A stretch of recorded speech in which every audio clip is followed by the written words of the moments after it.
ডাঁটা শাক রান্না করলাম। ডাঁটা শাক রান্না করার জন্য কালকে এত সুন্দর ডাঁটা আনছিল, ওই ডাঁটা শাকগুলো আমি বাইসে রাখছিলাম, ওই ডাঁটা শাকগুলো আজকে রান্না করলাম।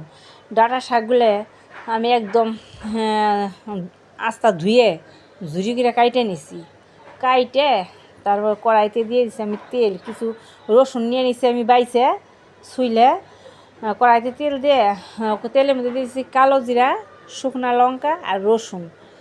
এই কালো জিরা, শুকনো লঙ্কা আর রসুনটা আমি একটু হালকা ভাইজে নিছি, ভাইজে তারপরে কিন্তু আমি শাকটা দিয়ে দিছি, ডাঁটা শাকটা দিয়েছি পরিমাণ মতো লবণ আর কাঁচা লঙ্কা। এই সব কিছু দিয়ে ডাঁটা শাকটা আমি একদম মজিয়ে তারপরে এই যে রান্না করে নিলাম। ডাঁটা শাকটা আমার একদম গইলা গেছে, দেখতেও সুন্দর হয়েছে, গন্ধটা খুব সুন্দর বের হয়েছে, রসুনের গন্ধটা খুব ভালো লাগে আমার কাছে, এই কারণে ডাঁটা শাকের মধ্যে আমি রসুন দিয়ে রান্না করি। আমার এই ডাঁটা শাক রান্নার রেসিপিটা যদি ভালো লেগে থাকে তাহলে পেজটি সাবস্ক্রাইব করে আমার ভিডিওতে একটা লাইক করবেন। আর এইভাবে ডাঁটা শাক বাইছে একদম পরিষ্কার করে ধুয়ে রসুন দিয়ে রান্না করে খেয়ে দেখবেন গরম ভাতের সাথে, দেখবেন কত ভালো লাগবে, ডাঁটা শাকের গন্ধটাই কত ভালো লাগবে।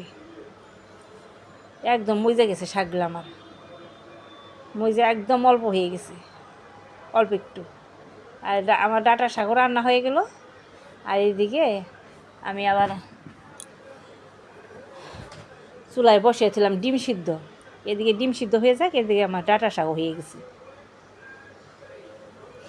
ডাঁটা শাকটা একদম রান্না করার পর একদম অল্প হয়ে গেছে, দেখতেও সুন্দর হয়েছে।